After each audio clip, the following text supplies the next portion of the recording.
जय हिंद सभी को। तो आज हम बताने वाले हैं आपको क्लास 12 के लिए वैसे स्टूडेंट जो इस बार एग्जाम देने वाले हैं उनके लिए मैं यहां 6 से 7 ऐसे रूल्स के बारे में बात करने वाले हैं। मैं बात करने वाला हूं जो रूल्स आपके एग्जाम में हमेशा पूछा जाता है। यदि आपको बिलीव नहीं है तो आप जाओ प्रीवियस ईयर क्वेश्चन उठाओ और डायरेक्ट यदि क्वेश्चन बनाते हो तो आपको ये रूल्स मिलने वाले हैं। तो आज एक मात्र इस 10 से 15 मिनट के वीडियो में आपको मिलेगा कम से कम 5 से 10 नंबर, ठीक है ना। ये ऐसे इंपॉर्टेंट ग्रामर के रूल हैं और ऐसे ऐसे आपको 10 वीडियो मिलने वाले हैं। ये हमारा समझिए कि पार्ट 1 है और पार्ट 1 को देखकर आप लोग को जैसा भी फील होगा, आपको लगेगा कि हां सर आप सही में ऐसा बोल रहे हो, इससे रिलेटेड बहुत सारे क्वेश्चन पूछे गए हैं, तो आप कमेंट बॉक्स में जरूर बताइएगा, ठीक है।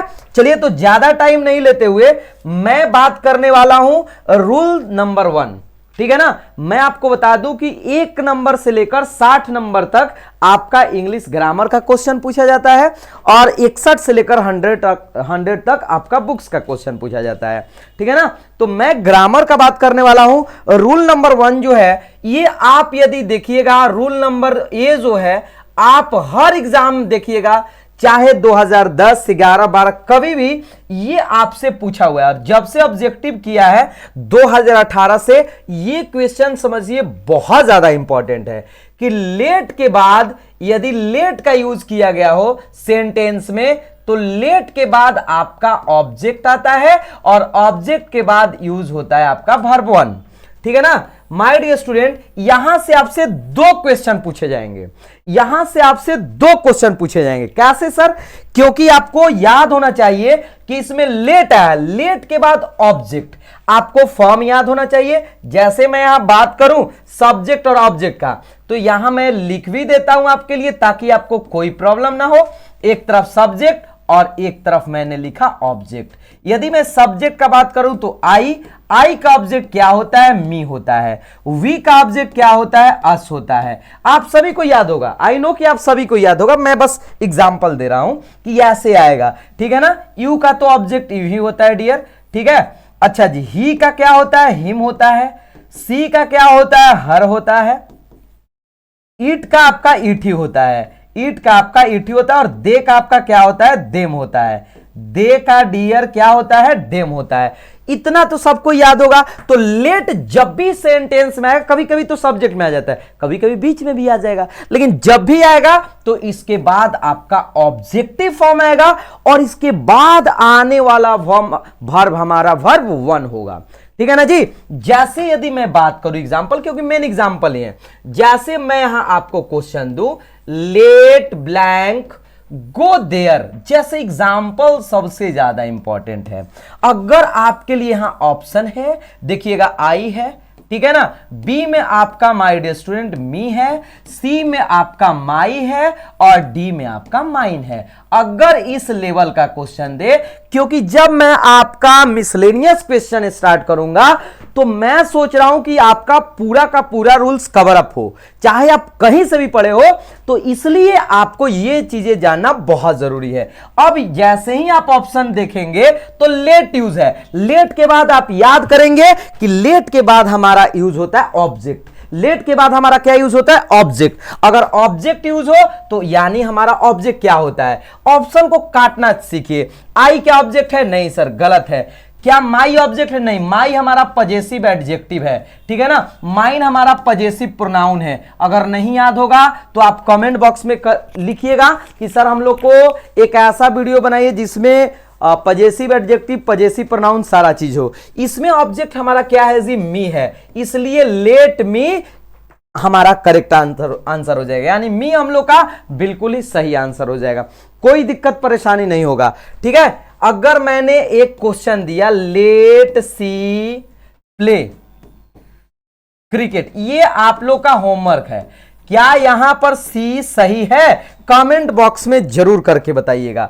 और इस रूल से एक और मैं आपको क्वेश्चन बताना चाहता हूं, क्योंकि ये आपका केवल ऑब्जेक्ट ही वाला नहीं पूछता है। जैसे कभी कभी देखोगे ना my dear student, let her blank English, ठीक है ना, ऐसा भी क्वेश्चन आपका देता ही देता है, ठीक है ना, ऐसा क्वेश्चन देता ही देता है। जैसे आपके लिए टीच हो गया, बी ऑप्शन में आपका टॉट हो गया, सी ऑप्शन में आपका टीचेज हो गया और डी ऑप्शन में आपका टीचिंग हो गया।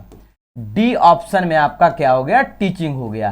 तो आप सभी लोग को माय डियर स्टूडेंट यहां बताना है कि कौन होगा। अब जैसे ही हर आया, हर के बाद आप जानते हो कि लेट के बाद ऑब्जेक्ट, ऑब्जेक्ट के बाद वर्ब वन। अब आप ही बताइए इन ऑप्शन में हमारा वर्ब वन कौन सा है, तो टीच है, ठीक है ना। इसमें आपका वर्ब वन कौन सा है जी, तो टीच है। उम्मीद करते हैं कि चीजें समझ में आ रहा होगा। ऐसा प्रिपरेशन आप लोग कराना है कि 100 आउट ऑफ 100 इंग्लिश में लाना है, इंग्लिश और हिंदी दोनों में, ठीक है ना। अभी मैं इंग्लिश, उसके बाद में हिंदी का भी ट्रिक वाला वीडियो, एक से एक बेहतरीन वीडियो अपलोडेड और लाइव दोनों में आप लोग को मिलेगा, ठीक है ना। तो ये उम्मीद करता हूं कि ये चीजें क्लियर हो गया होगा कि लेट के बाद ऑब्जेक्ट और ऑब्जेक्ट के बाद आने वाला वर्ब वन, ठीक है। अच्छा जी, तो हम आते हैं अब पॉइंट नंबर बी पर। ए पॉइंट हम लोग का खत्म। अब आते हैं हम लोग पॉइंट नंबर बी पर। बी में क्या कहता है रूल कि अगर किसी भी सेंटेंस में प्रीपोजिशन का यूज किया गया हो, प्रीपोजिशन आप नाम तो सुने होंगे, प्रीपोजिशन इतना तो जानते हो कि प्रीपोजिशन होता क्या है। प्रीपोजिशन मतलब जैसे इन, ऑफ, टू, ये जितने भी होते हैं ना, फ्रॉम, ये सब के सब आपके प्रीपोजिशन होते हैं, आपको ये चीजें मालूम होगा। अगर सेंटेंस में प्रीपोजिशन का यूज हो तो प्रीपोजिशन के बाद माय डियर स्टूडेंट याद रखिएगा ऑब्जेक्ट। जैसे लेट के बाद आपका ऑब्जेक्ट लग रहा था ना, वैसे ही हमारा प्रीपोजिशन के बाद भी क्या होता है, ऑब्जेक्ट होता है। प्रीपोजिशन के बाद भी क्या होता है जी, ऑब्जेक्ट होता है, ठीक है।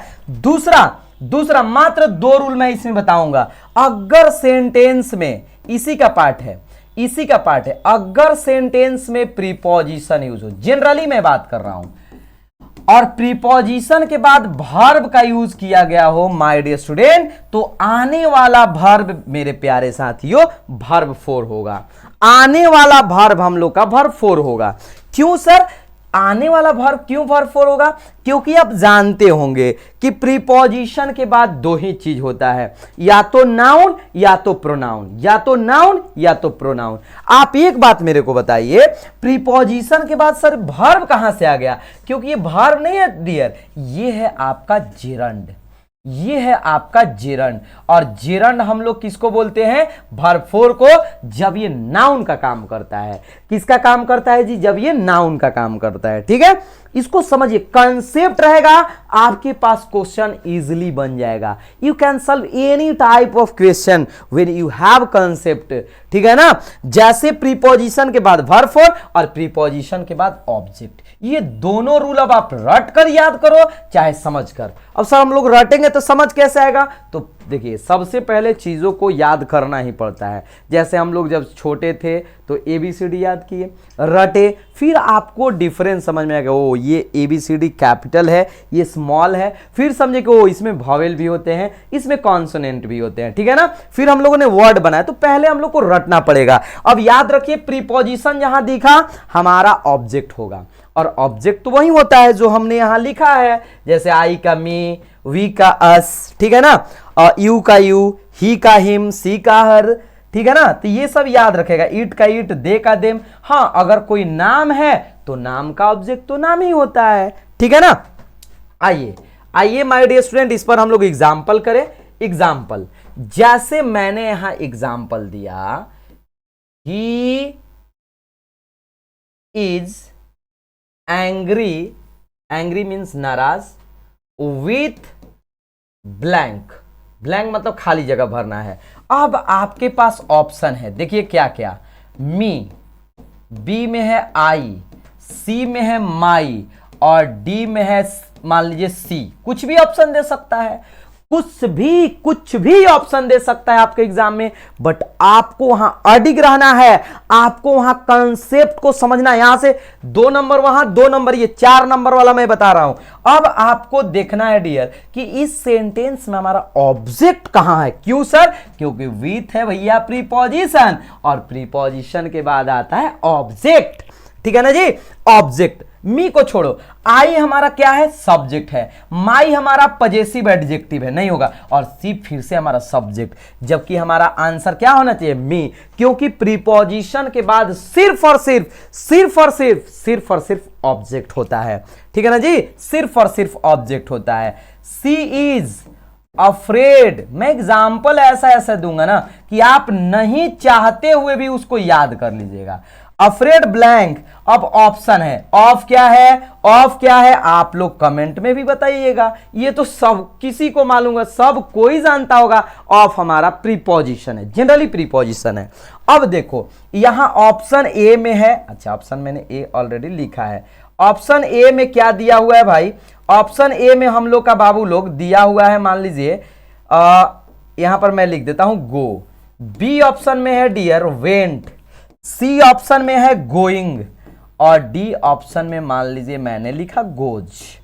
अब जैसे ही आप सेंटेंस में देख रहे हो कि अ प्रीपोजिशन है और प्रीपोजिशन के बाद अगर वर्ब है तो आने वाला वर्ब हमारा वर्ब फोर होता है, यानी हम लोग का आंसर कौन सा हो जाएगा जी, गोइंग हो जाएगा। क्या हो जाएगा बोलो, गोइंग हो जाएगा।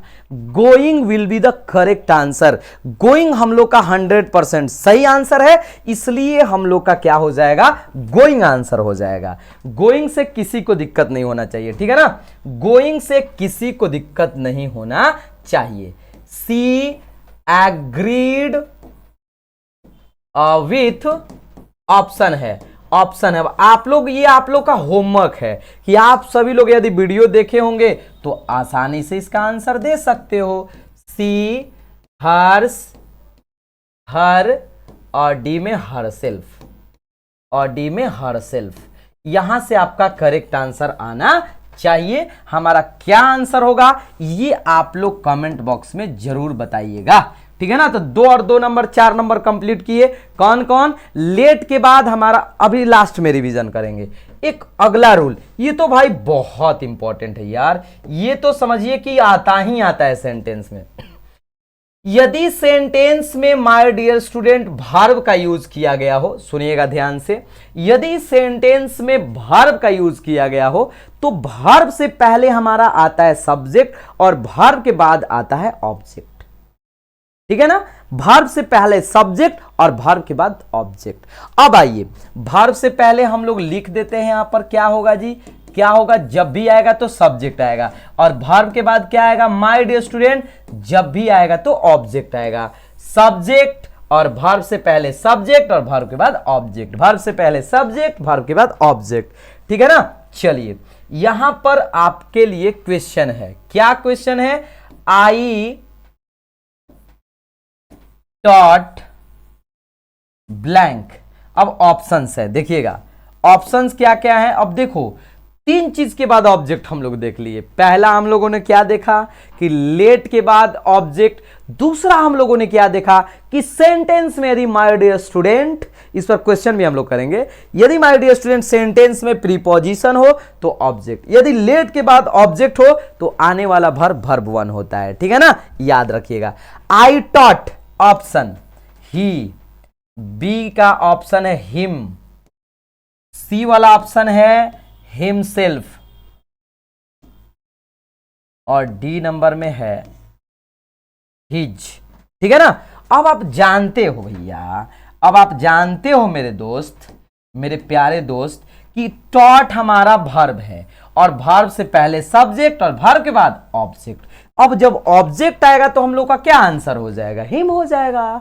क्या आंसर हो जाएगा, हिम हो जाएगा, ठीक है ना। क्या आंसर हो जाएगा जी, हिम हो जाएगा। अच्छा दूसरा, टॉट हर, ठीक है ना, टॉट हर। अब वर्ब से पहले यूज करना है तो इजीली आपको समझ में आ गया, लेकिन जानते हो कभी कभी हम लोग ये चीजें गलत भी कर देते हैं, पता है कब, जब बड़ा बड़ा सेंटेंस आता है तब। बट आपको नहीं करना है भाई गलत, आपको गलत करना ही नहीं है, क्योंकि आप आसानी से चीजों को समझ पा रहे हो। जैसे मैंने यहां ऑप्शन दिया मी, बी में आई, सी नंबर में माई, और डी नंबर में माई सेल्फ, ठीक है। तो आपको याद है कि टॉट हम लोग का क्या है जी, वर्ब है। अगर वर्ब है तो वर्ब से पहले क्या यूज होता है, सब्जेक्ट। तो मी तो ऑब्जेक्ट है, माई तो पजेसिव एडजेक्टिव है, माई सेल्फ रिफ्लेक्सिव है, इसलिए क्या हो जाएगा, आई हो जाएगा। क्या हो जाएगा बोलो, आई हो जाएगा। किसी को दिक्कत तो नहीं है ना, नहीं होना चाहिए, ठीक है ना जी, ठीक है ना। आई होप कि यहां तक एकदम क्लियर हो गया होगा, एकदम अच्छे ढंग से क्लियर हो गया होगा। पहला हम लोग क्या पढ़े हैं जी, क्या पढ़े हैं, पहला लेट, लेट के बाद दो रूल, एक तो इसके बाद ऑब्जेक्ट, एक इसके बाद वर्ब वन, मतलब मैं ऐसे ही रिवीजन करा रहा हूं। दूसरा पढ़े हैं प्रीपोजिशन, इसके बाद दो रूल, इसके बाद आता है ऑब्जेक्ट, और अगर वर्ब आएगा तो वर्ब फोर प्रीपोजिशन। और तीसरा हमने पढ़ा सब्जेक्ट से पहले, सॉरी वर्ब से पहले सब्जेक्ट और वर्ब के बाद डियर, माय डियर, ऑब्जेक्ट, ठीक है ना। वर्ब से पहले सब्जेक्ट, वर्ब के बाद ऑब्जेक्ट। कोई दिक्कत परेशानी आई होप कि नहीं होगा, ठीक है ना, आई होप कि नहीं होगा, ठीक है ना। आई होप कि एकदम से नहीं होना चाहिए दिक्कत परेशानी, एकदम इजीली है, इजी है तो चीजें एकदम क्लियर हो गया होगा, ठीक है ना। अच्छा जी, एक और, एक इसमें रूल कहता है कि अगर सेंटेंस में ईट के बाद बी वर्ब आ जाए, थोड़ा एक्सेप्शन है, तो इसके बाद यूज होता है सब्जेक्ट, सब्जेक्ट। अब यहां थोड़ा सा ये रूल हम लोग का क्या होता है, चेंज हो जाता है भाई, ये रूल्स हम लोग का चेंज होता है। ये केवल और केवल ईट के लिए, बी वर्ब समझ रहे हो ना, जैसे इज हो गया, आर हो गया, एम हो गया, वाज हो गया, वर हो गया, ठीक है। तो याद रखिएगा इसके बाद आता है सब्जेक्ट। ये रूल केवल और केवल इट के लिए है, केवल और केवल इट के लिए, दूसरा सब्जेक्ट नहीं, केवल इट। जैसे क्वेश्चन दे दिया, इट इज ब्लैंक, अब आप लोग पीछे रूल पढ़े, वर्ब के बाद ऑब्जेक्ट होता है, लेकिन यहां थोड़ा सा ईट आने की वजह से वो मेन सब्जेक्ट जाते, जैसे ही, सी, ठीक है ना, राम श्याम, लेकिन यहां ईट केवल, इसका मतलब मैं ही, तो मान लीजिए इट इज आई, अगर मैंने लिखा इट इज आई, अब आई ही होगा, आप जानते हो, क्योंकि इट के बाद बी वर्ब फिर सब्जेक्ट। इट इज आई का मतलब क्या हो, मैं ही तो हूं। इट इज सी, वही तो है। इट वाज आई, मैं ही तो था, समझ में आ गया ना। तो ऐसे सेंटेंस में हमारा जब भी माय डियर स्टूडेंट आएगा तो इट के बाद यदि बी वर्ब होगा तो हमारा सिर्फ और सिर्फ क्या आएगा, सब्जेक्ट आएगा, सिर्फ और सिर्फ क्या आएगा जी, सब्जेक्ट आएगा, ठीक है। याद रखिएगा, याद रखिएगा माय डियर स्टूडेंट, ठीक है ना। ये रूल्स आप लोग के लिए बहुत ही ज्यादा इंपॉर्टेंट है। आई होप यहां आराम से आपका 5+ नंबर आने वाला है। तो कमेंट करके आप सभी लोग बताएंगे कि ये वीडियो आप लोग को कैसा लगा, ठीक है ना। ये वीडियो आप लोगों को कैसा लगा एक बार कमेंट करके जरूर बताएंगे। और ऐसे ही इंपॉर्टेंट सेकंड पार्ट इसका आएगा, लेकिन इसका फुल वीडियो जो देखे होंगे दोनों क्वेश्चन का आंसर देंगे, ठीक है ना। और आप लोग रिक्वेस्ट करेंगे हाँ सर ऐसे ऐसे और वीडियोज लेकर आइए, ठीक है ना। चलिए, जय हिंद।